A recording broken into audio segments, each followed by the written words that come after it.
What's going on, guys? It's your boy Andy Matrix, and I got an interesting story. This is coming from the old Dragon Ball series. It was the singer. It's called an Annie song singer, anime song singer. She's blaming. She became a feminist, and she's blaming it on the fans. I find this to be kind of hilarious, actually, because it's like she decides to follow some type of political movement, and she blames it on the fans, which we're gonna get into it. We're gonna get into it. So it's a pretty interesting story, and I think it just shows that things that are happening in Japan, how Western ideologies affect Japan. So let's go ahead and take a look at it. But before we get started, make sure to subscribe to the channel. Make sure you hit the notification bell for future notifications. I talk about anime, manga, video games, geek culture. If you're into any of that stuff, then make sure to subscribe. Now on with the show. Okay, so I found this story in Senkaku Complex. The name of the singer is Ushio Hashimoto. By the way, the song that she sings is Romantic Ageru. Romantic Ageruyo, right? And this song was of it was from the original Dragon Ball series, right? With Little Goku in the 1980s, 1990s. You remember Little Goku, right? That's where the song is from, and I think it was the ending song, right? The ending themes, the ED, the ending theme song of the show, right?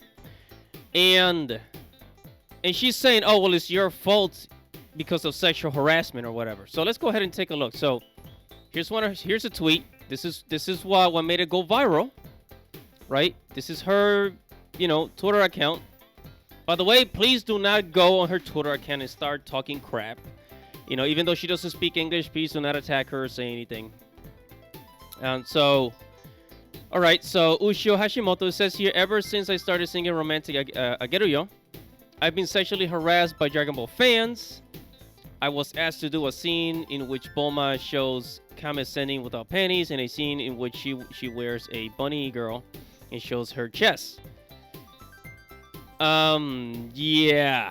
So is the fans were asking her to do that? I mean, that's kind of inappropriate. Look, like, let's finish up here. It says, there are idiots who don't know what to say even though they are fans. Are you in that category too?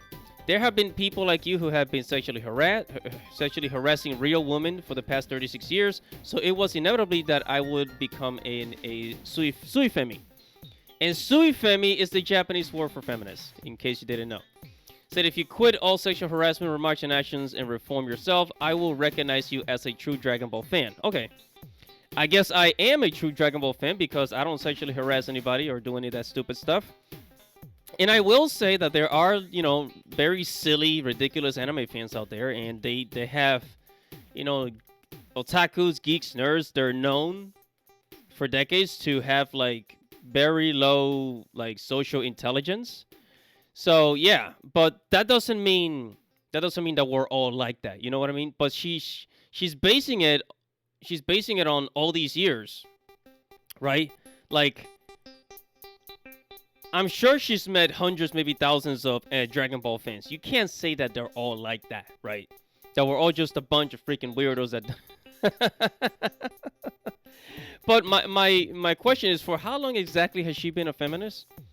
Right? For how long exactly has she been a feminist? Because this seems very recent. Like, it seems very recent.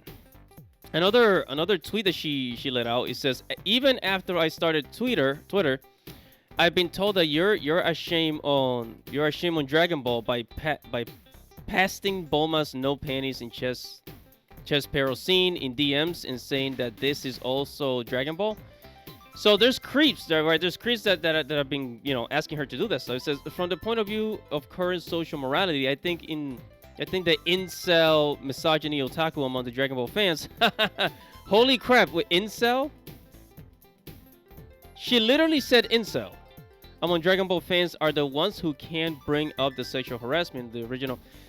Yeah, so she's been interacting with a lot of weirdos, and I guess that made her a feminist. Now, usually, at least here in the West, when a woman becomes a feminist, um, one of the main reasons is because she's reached a certain age and she's not been married, doesn't have any kids, and after reaching that age, she kind of becomes bitter and becomes a feminist. That men don't see her in the same way, or at least the men that she wants do not see her in the same light, right? And I did try to look. I went to Google and I tried to see like what is her marital status? Is she married? Does she have a boyfriend? Does she have any kids? I couldn't find anything.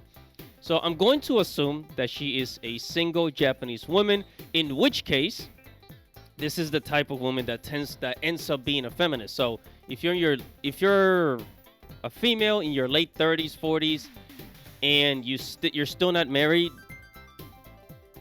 that tends to make women become a feminist. Because after all these years, all of a sudden you're gonna tell me that you're a feminist? Because I mean, there's been other Japanese women, for example, like Kaho Shibuya, that have been dealing with anime weirdos her whole life, and she's not a feminist. There's been other women, but again, I always think it's a certain type of woman that becomes a feminist, right?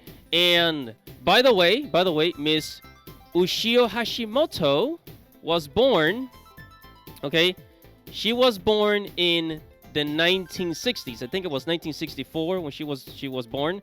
So just think about her age. And I'm not saying this to ridicule her, but I'm talking about the type of women that become feminists. Okay, and I mean, hopefully, I think somebody's gonna get offended by this, but I'm not trying to be insulting here. I'm just speaking factually, comparing American data with Japanese data. And again, feminism is not something that is popular in Japan for the simple fact that the liberal system of Japan cannot afford it. They don't have the money to support feminist ideologies.